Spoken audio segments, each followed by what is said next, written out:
Banned two opposition groups, accusing them of harming peace and national unity. The groups represent the country's Shia majority against the ruling Sunni elite. Human rights abuses are said to be proliferating, and there's no sign of a political settlement. The BBC's Frank Gardner is one of a very small number of foreign journalists who've been able to visit, and his report contains some flash photography and a little warning for you, some graphic images too. In a Shiite suburb of Manama, a body arrives from the morgue. Ali Isa al-Sagar had handed himself over to police. 6 days later, he died in their custody. They say he fought his jailers. His family are seeing his battered body for the first time. His wounds are shocking. The people behind me are actually shouting, "Down with Hamid, down with the king." This is a very politicized funeral. They're calling the man who died in police custody a martyr.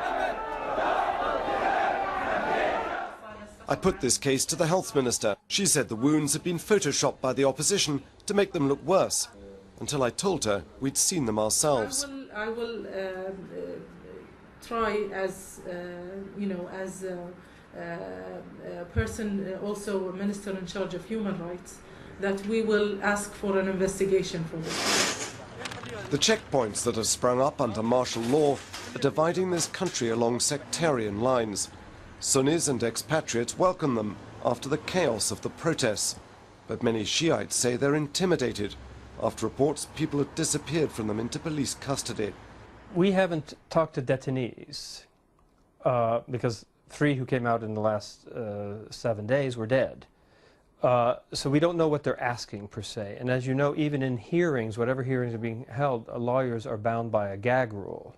So we don't know if they're torturing or beating for information. But what about the Sunnis? After Friday prayers at this mosque, I asked the Imam what he thought would happen if Shiite protesters ever deposed the Sunni ruling family.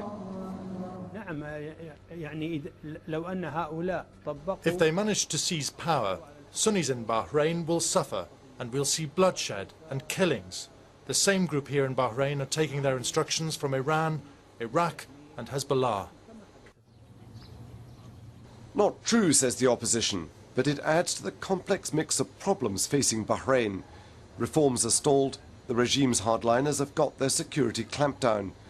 But the brutal way it's being done is storing up hatred that could well erupt onto the streets. Frank Gardner, BBC News, Bahrain.